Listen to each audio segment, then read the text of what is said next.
আসসালামু আলাইকুম। ৫১তম বিসিএস যারা প্রার্থী আছেন তাদের জন্য বিজ্ঞান এবং আইসিটি কোর্স। সবার আগে জানতে হবে যে 51 বিসিএস কোর্স সায়েন্স এবং আইসিটি কেন আমার কাছে করবেন। আমরা দেখব বিগত 50 বিসিএসে কতগুলো কমন ছিল বিজ্ঞান এবং আইসিটিতে। তার আগে আমার কিছু কর্ম আপনাদেরকে দেখাতে চাই। সেটা হচ্ছে রিসেন্ট আমার প্রকাশিত কয়েকটা বই আছে এবং আগে থেকে লেখা আছে মোটামুটি 12-14টা বই। তো সায়েন্স রিভিউ, আইসিটি বা কম্পিউটার রিভিউ, সাথে গ্রিডি আইটি, এটা যারা আইসিটি জবের জন্য প্রিপারেশন নিতে চায় তাদের জন্য, Bangladesh bank, AD ICT or NTRC college এদের জন্য নতুন এইচএসসি আইসিটি সাফল্য, এসএসসি আইসিটি সাফল্য আর ডাইনামিক আইটি যারা প্রফেশনাল তাদের জন্য এইগুলো আমার লেখা। তো এখন চলেন আমরা ৫১তম বিসিএস কোর্সে কি অফার করছি। তো এখানে আমরা যদি দেখি টোটাল ক্লাস সংখ্যা 50টা, বিজ্ঞানে ক্লাস রেখেছি 26টা। মনে হতে পারে একটু বেশি, আসলে আমাদের যেভাবে কোশ্চিন আসছে সেই আঙ্গিকে এটা বেশি না, আমাদের একদম জিরো থেকে জানতে হবে, 0 টু বলতে পারেন হিরো। আর কম্পিউটারে 24 ক্লাস। আসলে এখন পর্যন্ত যতগুলো জায়গায় ক্লাস নেওয়ার সুযোগ হয়েছে সেই অভিজ্ঞতা থেকে বলতে পারি যে সবগুলো জায়গায়, যেমন বিজ্ঞানে 12 বা 11টা ক্লাস এবং আইসিটিতে 5টা ক্লাস, এটা দিয়ে আসলে আইসিটি বা বিজ্ঞান শেখা যায় না। তো তাই আমার এই কোর্স প্ল্যানে 24 এবং 26 টোটাল 50টা ক্লাস রাখা হয়েছে। এটার সাথে যেটা আমি ক্লাসে লিখবো সেটা পিডিএফ আপনাকে দিব। আর এই পিডিএফ থেকে 50তম বিসিএসে সরাসরি 26টা কমন ছিল।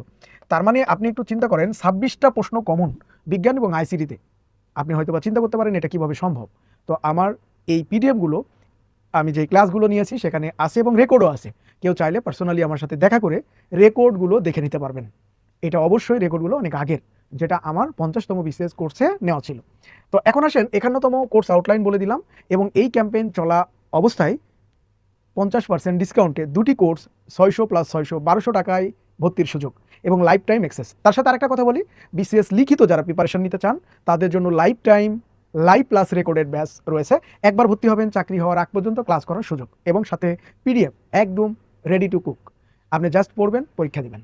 তো তাহলে চলুন আমরা দেখি একটু আমাদের 50তম বিসিএসে কিভাবে কমন ছিল। তার আগে একটু দেখেন যে 15-র মধ্যে 16টা, এটা আইসিটি অংশ আমরা প্রথমে দেখছি। তো কম্পিউটার অংশ 15-16, তাহলে 15টা দেওয়ার কথা কিন্তু আসছে কত, 16টা। তার মানে আবার ভুল বুঝেন না যে 15টার মধ্যে 16টা কমন, আসলে 16টা কোশ্চেন আসছে।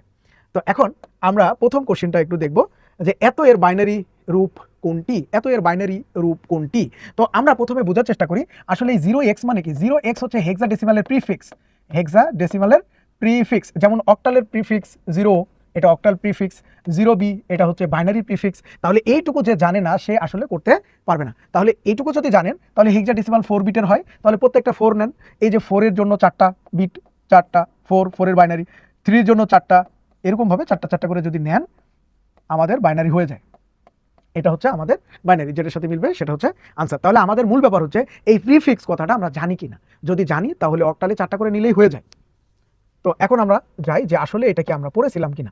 একটু দেখেন লেকচার নাম্বার 16-তে নাম্বার সিস্টেম পিডিএফ এটা স্টুডেন্টকে দেওয়া হয়, যেটা আমি ক্লাসে লিখি সেটাই দেওয়া হয়। তো এখানে যদি দেখেন আপনারা অক্টালে দেখবেন খেয়াল করে যে অক্টালে 3 বিট প্রিফিক্স হচ্ছে 0o, ও ফর অক্টাল, যেমন 72। আবার হেক্সাডেসিমাল 4 বিট প্রিফিক্স 0x। দেখেন এই প্রিফিক্স পারলেই, আর এখানে যে 4টা করে হয় যেটা আমি দেখাইলাম, অক্টালের ক্ষেত্রে 3টা করে আর হেক্সার ক্ষেত্রে দেখেন 4টা করে এখানে দেওয়াই আছে। তাহলে দেখেন এখান থেকে আপনি সরাসরি কোশ্চেন কমন পেয়ে যাবেন। তো এখন কথা হচ্ছে এখন পর্যন্ত প্রিফিক্স নিয়ে কোশ্চেন হয় নাই। ইতিমধ্যে আমরা দেখে আসছি যে কোশ্চেনগুলো সেগুলো সরাসরি কি থেকে, বেস থেকে প্রশ্ন কমন আসতো। এখন আর বেস দিচ্ছে না, প্রিফিক্স থেকে কোশ্চেন আসছে। এখন আসেন কোনটি ই কমার্স প্ল্যাটফর্ম। এখানে আমরা যদি ডেডিকেটেড ই কমার্স জানি বা বুঝতে চেষ্টা করি সেটা হচ্ছে অ্যামাজন। এটা তাহলে ডেডিকেটেড কেন, ফেসবুক কেন হবে না, অল অফ দেম দরকার নেই, ফেসবুকের জন্য আলাদা আছে। দেখেন আমি ক্লাসে যেটা পড়িয়েছি ই কমার্স, ইলেকট্রনিক কমার্স। এই যে B2C অ্যামাজন সরাসরি লেখা আছে, এফ কমার্স, ফেসবুক কমার্স, দেখেন সবগুলো এখানে দেওয়া আছে। তাহলে ডেডিকেটেড যদি আমরা ধরি তাহলে এটা হবে অ্যামাজন। একটু ফাস্ট করার আমরা চেষ্টা করব, বিস্তারিত দেখাতে অনেক সময় লাগবে। তো ওসিআর কি থেকে কিসে রূপান্তর করে, তাহলে ইমেজ থেকে টেক্সট। এখন দেখেন এটা আমি ক্লাসে পড়িয়েছি কিনা।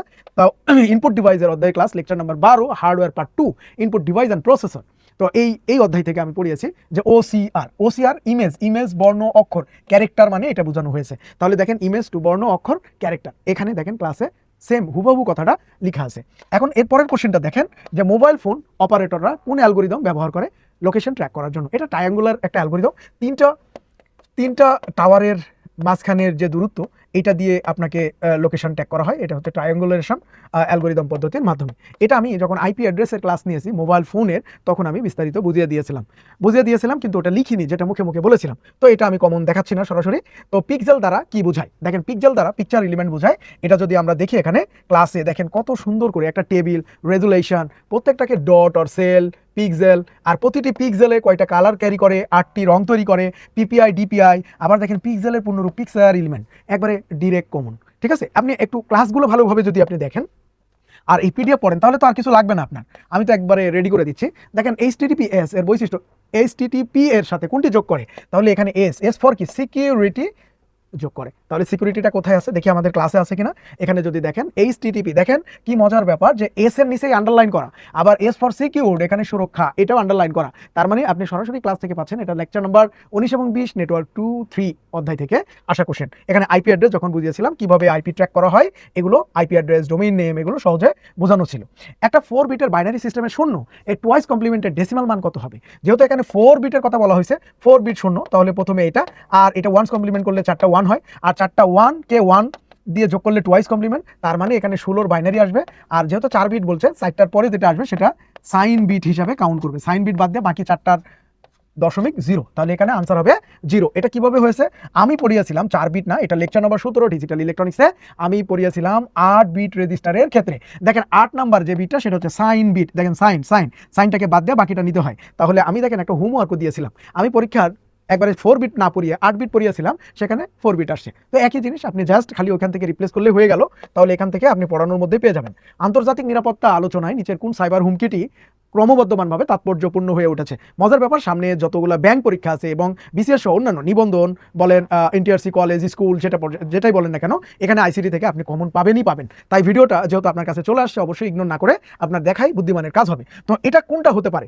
আমাদের একটু অসুবিধা হচ্ছে, সেটা হচ্ছে র্যানসমওয়্যার নিয়ে। এটা মুক্তিপণ দাবি করে বা অর্থ দাবি করে। তাহলে অর্থ দাবি করে কিসের মাধ্যমে যদি বলা হয়, তাহলে র্যানসমওয়্যার অ্যাটাক, এটা ইন্টারন্যাশনালি একটা সমস্যা। তো এখন দেখেন তো আমি সুন্দর করে ট্রোজান হর্স পড়িয়েছি, তারপর র্যানসমওয়্যার একটু নিচেই যেটা ম্যালওয়্যার ফাংশন থেকে পড়ানো হয়েছে, সে এই অধ্যায় থেকে কোশ্চেন কমন ছিল, লেকচার নাম্বার 9 আর ভাইরাস অধ্যায় থেকে র্যানসমওয়্যার। দেখেন মে 2017 সালে ইন্টারন্যাশনাল নিরাপত্তার সমস্যা হিসেবে বিবেচনা করা হয়, যেখানে বিটকয়েনের দাম রাতারাতি বেড়ে যায়। 2017 সালে বিটকয়েনের দাম 7.5 লাখ টাকা পার বিটিসি ছিল, কিন্তু এখন সেটা হয়ে গেছে মাত্র 1 কোটি প্লাস, যদিও রিসেন্ট একটু দাম কমে 88 লাখের মতো আসছে। কোনটি কম্বিনেশনাল সার্কিট নয়? তাহলে কোনটি নয়, এটা যদি আমরা যাই তাহলে দেখেন এখানে আমরা রেজিস্টার নিয়ে একটা কথা পাবো। দেখেন রেজিস্টার নিয়ে বিস্তারিত কথা বলা আছে, রেজিস্টার ফ্লিপ ফ্লপ দিয়ে তৈরি। তো এটা কোন ধরনের সার্কিট সেটাও আমাদের এখানে দেওয়া আছে, যে অস্থায়ী মেমোরি। দেখেন এখানে শুধু এই রেজিস্টার যে একটা মেমোরি, তাহলেই আপনি আনসারটা করতে পারেন। আবার এখানে দেখেন রেজিস্টার নিয়ে কত কথা বলা আছে, তাহলে আমরা এখান থেকে আনসার করতে পারি, তার মানে রেজিস্টার। এরপরে আসেন গিগাহার্টজ দিয়ে কি বোঝানো হয়েছে। তো এটা মেমোরির আকার, প্রসেসরের গতি, অ্যাকচুয়ালি এটা হচ্ছে প্রসেসরের গতি বোঝানো হয়েছে। এটা কিভাবে আমরা কমন পেয়ে থাকি, দেখেন 12 number lecture hardware 2 input output and processor.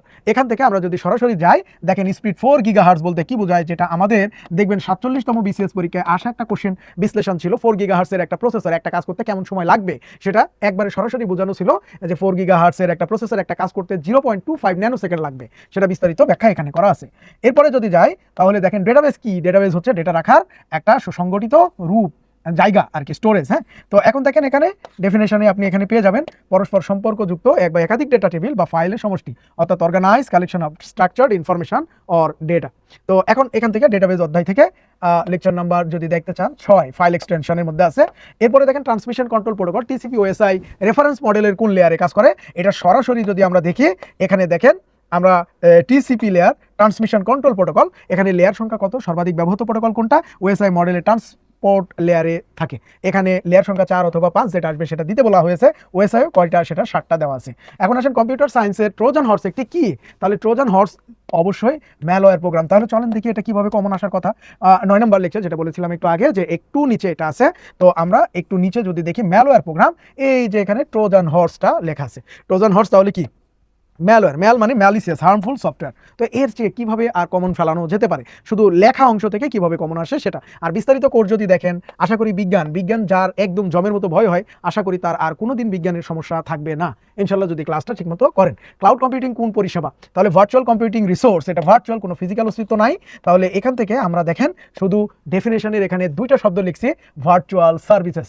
তো ভার্চুয়াল সার্ভিসেস আর পরিষেবা একটা দুইটা শব্দ থেকে এখানে সরাসরি কমন আপনি পেয়ে যাবেন। অনেকে বুঝে না যে কোনটা কমন আসছে, এই জন্য কোশ্চেনের পাশাপাশি আমি আপনাদের স্ক্রিনশট দিয়েছি। প্রথমবারে আমি যখন স্ক্রিনশট দিলাম তখন অনেকে ভাবতেছে যে স্যার এই স্ক্রিনশট দেখে তো বোঝা যায় না যে কোন কোশ্চেনের উত্তর এটা। তো আসলে যাদের অভিজ্ঞতা কম তাদের একটু অসুবিধা হবে। তো আপনার পার্সোনাল কম্পিউটারের পিসি কোন একটি প্রোগ্রামের কর্মদক্ষতা পারফরমেন্স বৃদ্ধির জন্য কোন কাজটি করা সর্বোত্তম হবে বলে মনে করেন, তাহলে এখানে আমরা জানি যে কি করতে পারেন, আপনি একটা কাজ করতে পারেন, প্রোগ্রামটির জন্য এমন একটা অ্যালগরিদম তৈরি করা যা মানে আমাদের বলতে পারেন টাইম কম লাগবে। দুই ধরনের কমপ্লেক্সিটি আছে, একটা টাইম আর একটা স্পেস কমপ্লেক্সিটি।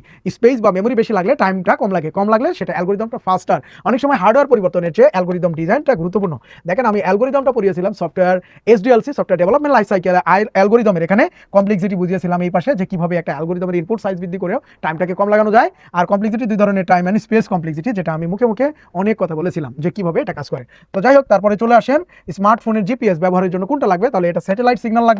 16 নম্বর কোশ্চেন, লাস্ট কোশ্চেন, এটা মোবাইলের থেকে আসে, mobile and SNS social networking site. তাহলে এখানে দেখেন আমরা কোথায় পাবো, 3G-তে দেখেন জিপিএস গ্লোবাল পজিশনিং সিস্টেম, যেখানে স্যাটেলাইট সংযোগের মাধ্যমে আমাদের লোকেশন ট্র্যাক করা হয়। আমাজনে হারা গেলে কিভাবে, বিমান দুর্ঘটনায় হারা গেলে কিভাবে পাবে, আমাদের মোবাইল নেটওয়ার্ক তো সেখানে কাজ করে না। আমরা এই বিষয়গুলো আমরা আইসিটিতে দেখলাম। এখন চলেন 50তম বিসিএস এ বিজ্ঞান অংশে কি দেখা যায়। আবার এখানে দেখেন 15টা প্রশ্ন দেওয়ার কথা বিজ্ঞানে, কিন্তু এখানে প্রশ্ন দেওয়া হয়েছে টোটাল 20টা। তার মানে মানসিক দক্ষতাতে কিছু কোশ্চেন বিজ্ঞান থেকে ছিল, আরো দুটো কোশ্চেন ছিল যেটা মিরর থেকে, যেটা আলো বা দর্পণ অধ্যায় থেকে, এটা আমি আলাদা করে দিই নাই। দিলে হয়তো বা কোশ্চেন আরেকটা বাড়তো। আর জিকের মধ্যে আরেকটা কোশ্চেন ছিল, ওটা দিলে আরেকটা বাড়তো। তার মানে এখানে কোশ্চেন 22টা আমি দেখাইতে পারতাম। তো পারমাণবিক চুল্লিতে মডারেটর হিসাবে নিউটনের চুল্লিতে মডারেটরের প্রাথমিক কাজ কি? তাহলে অতিরিক্ত নিউটন শোষণ করে চেইন বিক্রিয়া নিয়ন্ত্রণ করা। দেখেন তো আমি পড়িয়েছি কিনা। আরেকটা হচ্ছে পরমাণু চুল্লিতে সচরাচর কোন জ্বালানি ব্যবহার করা হয়? ইউরেনিয়াম 235। হইতে পারে আপনি বলতে পারেন যে স্যার এটা সব জায়গা থেকে কমন আছে। আসলে ফ্যাক্ট হচ্ছে আপনি দুটো কথায় কমন কোথায় ফেলাইতে পারেন সেই বিষয়টা জানা। দেখেন পারমাণবিক চুল্লি জ্বালানি হিসেবে ইউরেনিয়াম একবারে কালার করে দেওয়া আছে। মডারেটরের কাজ গ্রাফাইট বা ভারী পানি, এটাকে নিউটনের গতি কমিয়ে বা বিক্রিয়াকে নিয়ন্ত্রণ করা, এটা হচ্ছে এই মডারেটরের কাজ। আর মডারেটর কি গ্রাফাইট বা ভারী পানি। দেখেন দুইটা লাইন লিখছি, দুইটা লাইন থেকে দুটো কমন। তো এরপরে আসেন একটু ফাস্ট যাবো আমরা। কোনো বস্তু পৃথিবীর কোন স্থানে, কোনো বস্তুর ওজন পৃথিবীর কোন স্থানে সবচেয়ে বেশি দেখা যায়? তাহলে অবশ্যই এটা মেরু অঞ্চলে। দেখেন এটা পৃথিবী কিভাবে আঁকায় দেখানো হয়েছে। লেকচার 3 মহাকর্ষ বিকর্ষ গ্রহের সূত্র, ভর, ওজন এবং জি এর পরিবর্তন, সেখানে আমি দেখিয়েছিলাম যে মেরু অঞ্চলে জি এর মান সবচেয়ে বেশি। তাহলে ওজনের ইকুয়েশন W=mg দিয়ে করলে যেখানে জি এর মান বেশি সেখানে বস্তুর ওজন বেশি হয়। আবার কম কোথায় কোথায় শূন্য সবগুলো দেওয়া আছে। এখন আসলে লিথিয়াম আয়ন ব্যাটারি সম্পর্কে কোন বিবৃতিটি মিথ্যা প্রমাণ করে? এই প্রশ্নতে আপনি যদি দেখেন আমি লিথিয়াম আয়ন সেলের ব্যাটারির এখানে আমি ডিসি বিদ্যুতের প্রাইমারি এবং সেকেন্ডারি দেখিয়েছিলাম, সেখানে রিসার্চেবল কথা লিথিয়াম আয়ন সেল এভাবেই দেওয়া ছিল। তাহলে এটা রিসার্চ করা যায়, বারবার রিসার্চ করা যায়। ঠিক আছে, এই তথ্য থেকেই আপনি এই কোশ্চেনটা কমন পেয়ে যাবেন। এখানে আবার একটা রেফারেন্স উঠছে যে বোর্ড বিসিএস সায়েন্স কোর্স, এখানে আরিফ স্যার এই ক্লাসের রেকর্ডিংটা থেকে নেওয়া। তো যদি একটি গাড়ির গতি দ্বিগুণ করা হয় তাহলে গাড়িটির গতিশক্তি পূর্বের গতির তুলনায় কত গুণ হবে? এটা 4 গুণ হবে, দ্বিগুণ করলে 4 গুণ হয়। দেখেন সরাসরি অধ্যায় নাম্বার 1 রাশি এখান থেকে আসছে। দেখেন হালকা ও ভারী বস্তু নিয়ে একটা কোশ্চেন পড়িয়েছিলাম, তো কোনটার গতিশক্তি বেশি হবে? এখানে ভ্যালু কিন্তু আমি 2 ধরেই করেছিলাম, তো 2 ধরে করার কারণে 2² 4 হয়ে গেছে, সরাসরি ভ্যালুটাই কমন। ঠিক আছে, মানে আমি অযথা কোনো ভ্যালু নিই নাই বলতে পারেন। বাংলাদেশে উচ্চ ফলনশীল উফশি এবং উফশি জাতের ধান এবং গমের নাম যথাক্রমে উচ্চ ফলনশীল যেটাকে উফশি বলা হয়, তাহলে কোনটা হবে? এখানে যদি আমরা দেখি তাহলে দেখেন এখানে একটা গল্প ছিল যে আশা ও হিরে মুক্তামালা গলায় দিয়ে নিবিড়ের সাথে সমস্যা খেতে গেল। হঠাৎ ময়না এসে উপস্থিত, এতে আশা রাগ করে প্রগতিকে সাথে নিয়ে বিরিশাইল পার হয়ে তারপরে উফশি ও ইসামতি নদী পাড়ি দিয়ে কিরণের গতিতে ইরাটমে চড়ে বিরিশাইল পার হয়ে সোনাল বাংলা একে করে বা বসে গাজীপুরে বিনার বাড়ি গেল। তো এখানে সবগুলো গল্পের মাধ্যমে বলা ছিল এবং প্রত্যেকটা আন্ডারলাইন করে বিস্তারিত বর্ণনা ছিল। এখানে আপনি বিআর বা গাজী, আবার ওখানে চান্দিনা, সামুসা, মোহনী, এগুলো কি সামুসা বা নিজামী বিপ্লবী রহমত, উচ্চ ফলনশীল মুক্তা, এরকমভাবে আলাদা করা ছিল। আবার নিচে আরেকটা গল্প ছিল আকবর সোনালীকে নিয়ে আনন্দ বলাকা সিনেমায় দোয়েল ও বর্ণালীর সাথে দেখা করলো। তাহলে এখান থেকে বর্ণালী, আনন্দ, বলাকা, সোনালী এগুলো হচ্ছে দোয়েল, এগুলো উচ্চ ফলনশীল জাতের গমের নাম। তো এখন আসেন এমআরআই কোন নীতিতে কাজ করে? তো এটা যদি আমরা সরাসরি কমন দেখাচ্ছি না, স্কিপ করলাম। কোন বাঙালি বিজ্ঞানী কৃষ্ণ গহ্বর নিয়ে গবেষণা করেছেন? এটা কিন্তু আমরা যদি জামাল নজরুল স্যারের ইতিহাস জানি তাহলে পারবো। আমরা ব্ল্যাক হোল বা কৃষ্ণ গহ্বর নিয়ে কথা বলেছিলাম, এখানে শেপটা কি, ব্ল্যাক হোল নিয়ে কে কাজ করছেন এখানে বিস্তারিত লেখা আছে। দেখেন নিউটন তারা, এখানে আপনি তার বিষয়ে বিস্তারিত আপনি জানবেন। এটা আমি পরীক্ষায় সরাসরি মানে দেখিয়েছি যে আমাদের কোন বিজ্ঞানী এটা নিয়ে গবেষণা করেছেন, বা এটা বিগ ব্যাং নিয়ে আর কোন কোন বিজ্ঞানীর কাজ বা তার লেখা বইগুলো, জামাল নজরুল স্যার কোথায় ছিলেন এবং মানে একদম আত্মত্যাগ করেছেন আমাদের বাংলাদেশের জন্য আর কি, এই বিজ্ঞানীদের নামগুলো আমাদের ঠিকমতো পড়া থাকে না। এরপরে আসেন গ্রে হাইড্রোজেন বা গ্রিন হাইড্রোজেনের তুলনায়, গ্রে হাইড্রোজেনের তুলনায় গ্রিন হাইড্রোজেনের সুবিধা কি? গ্রিন হাইড্রোজেন যেখানে কার্বন নিঃসরণ একদম শূন্য, এটাকে অ্যাকচুয়ালি নবায়নযোগ্য জ্বালানি শক্তি বলা হয়। দেখেন নবায়নযোগ্য জ্বালানি কাকে বলা হয়, আপাত দৃষ্টিতে অফুরন্ত, এখানে নামগুলো দেখেন তাহলেই হবে। তো সূর্য, আলো, বায়ু, সমুদ্রের ঢেউ, এখানে দেখেন গ্রিন হাইড্রোজেন, H2 অর্থাৎ হাইড্রোজেন ফুয়েল সেল, ভূতাপ, এগুলোকেই বলা হয় নবায়নযোগ্য জ্বালানি। তাহলে নবায়নযোগ্য জ্বালানি কার্বন নিঃসরণ নাই। তারপরে আসেন এপিকালচার, কোন বিষয়ে আমরা সবাই জানি কিন্তু কথা হচ্ছে পড়ানো হয়েছে কিনা। উদ্ভিদ বিজ্ঞান 15 লেকচার উদ্ভিদ 2 চাষাবাদ অধ্যায়ে আপনি এটা দেখবেন। প্রথমে এপিকালচার মানে কি, মৌচাষ পালন বিদ্যা। রানী মৌমাছি কতবার ডিম দেয় সেটাও দেখানো হয়েছে। একটি মাইক্রোওয়েভ ওভেনের কার্যনীতি সর্বোত্তমভাবে বর্ণনা করে। আমি যখন এমবেডেড সিস্টেম পড়িয়েছিলাম কম্পিউটার অধ্যায়ে, সেখানে আমি মাইক্রো ওভেন নিয়ে ভালো একটা কথা বলেছিলাম। তো এখানে তাহলে আমরা বলতে পারি ঘূর্ণনের ফলে বা কারণে ডাইইলেকট্রিক হিটিং পদ্ধতিতে খাবার গরম করে। এখন আসেন James Webb telescope. James Webb telescope 2021 সালে পাঠানো হয়। এটা অবলোহিত রশ্মি বা ইনফ্রারেড রে নিয়ে কাজ করে। তাহলে দেখেন এখানে লেকচার নাম্বার 19-20 মহাবিশ্ব 1-2, এখানে আমরা জেমস ওয়েব টেলিস্কোপে ইনফ্রারেড রে বা অবলোহিত রশ্মি সরাসরি আমরা এই কথাটা পেয়ে যাব। দেখেন কিভাবে কমন আসে। তারপরে দেখেন কোন টিস্যু পেশিকে হাড়ের সাথে যুক্ত করে, এটা আমরা সরাসরি কমন দেখাচ্ছি না। এখানে কি হবে, হাড়ের সাথে হাড় যদি বলে তাহলে আমরা লিগামেন্ট বলবো, হাড়ের সাথে টিস্যু টেন্ডনকে বলা যায়, ঠিক আছে। আচ্ছা, তারপরে আসেন একজন টাইপ 1 ডায়াবেটিস রোগীর ক্ষেত্রে কোনটি সঠিক। তো এটা আমরা সরাসরি দেখাচ্ছি না, এটা যদিও টাইপ 1 ডায়াবেটিস বা ডায়াবেটিস কেন হয় এটা নিয়ে বিটা ইনসুলিনের যে সমস্যাটা সংঘটিত হয় এটা নিয়ে কথা বলা ছিল। তো বায়ুমণ্ডলের মহাশূন্যের মধ্যবর্তী রেখাকে কি বলা হয়, যে কার্বন লাইন। এটা দেখেন আমরা যখন পড়িয়েছিলাম এটা বলা ছিল যে সবগুলো মণ্ডল আমরা পড়েছি একটার পর একটা, শেষে যে এখানে বলা ছিল যে মহাশূন্যের মাঝে যে ফাঁকা কার্বন লাইন, ইউনিভার্স, এরপরে হচ্ছে বায়ুমণ্ডল, মানে বাইরে এবং আগে। একটি NPN ট্রানজিস্টরের প্রধান চার্জ বাহক কোনটি, এটা ইলেকট্রন। আমরা এটা সরাসরি ক্লাসে দেখাচ্ছি না, এটা হোমওয়ার্ক থেকে বলতে পারেন, এটা নিয়ে অনেক কাজ দেওয়া ছিল। কোনটির দেহে নিউক্লিয়াসে সাইটোপ্লাজম নেই, তাহলে এটা কোনটা, ভাইরাসের সাইটোপ্লাজম এবং নিউক্লিয়াস নেই। দেখেন 16 নম্বর লেকচার, এখান থেকে দুইটা কোশ্চেন কমন আমি দেখাবো।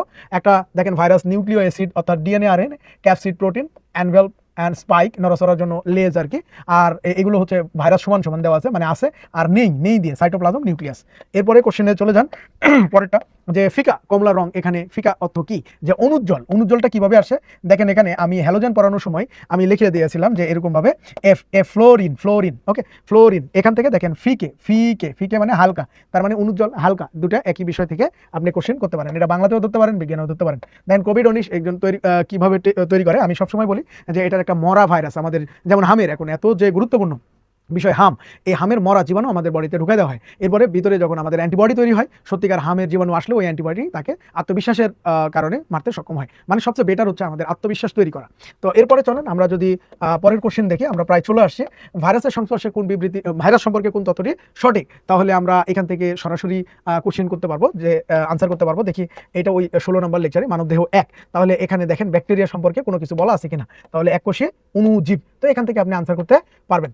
তারপরে আসেন আমাদের এই যে বিজ্ঞান যে বইটা আমাদের সাপ্লিমেন্ট হিসাবে কোর্সে পড়ানো হয়, বইটা যদিও কোর্সের সাথে অ্যাড না, আলাদা, যে কেউ এটা নিতে পারে। কোর্স থেকে মিনিমাম এই বই থেকে 13টা কমন ছিল, 13টা প্রশ্ন কমন ছিল। তার মানে শুধু ছোট্ট একটা বই, আপনি 272 পেজের বই পড়ে আপনি 13টা কমন পেতে পারেন। আবার আইসিটি দেখেন এটা 200 আপডেট যে ভার্সনটা 284 পেজের, তো 284 পেজের বই পড়ে 12টা কমন, অর্থাৎ দুইটা বই মিলে 25টা কমন ছিল, আলহামদুলিল্লাহ।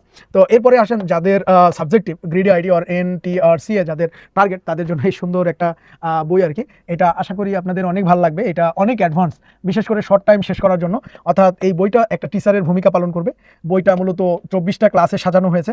যারা মনে করে যে নিজে শেষ করতে চান, তাহলে 24টা দিনে এই বইয়ের কথা মতো ডে 1, ডে 2, ডে 3 এভাবে যদি চলতে পারেন, তাহলে 24 দিনে পুরো বইটা আপনি শেষ করতে পারবেন, মানে কোনো হ্যাসেল নাই। হ্যাঁ, এই হচ্ছে আমার কোর্সের বিস্তারিত। সাথে আরেকটা কথা বলি, আপনাদের NTRC ICT স্কুল এবং কলেজ দুটার জন্যই কোর্স রয়েছে। এখানে 50% ভর্তি, মানে ছাড়ে ভর্তির সুযোগ রয়েছে। তো এ পর্যন্ত সবাই ভালো থাকবেন, সবার জন্য শুভকামনা, আল্লাহ হাফেজ।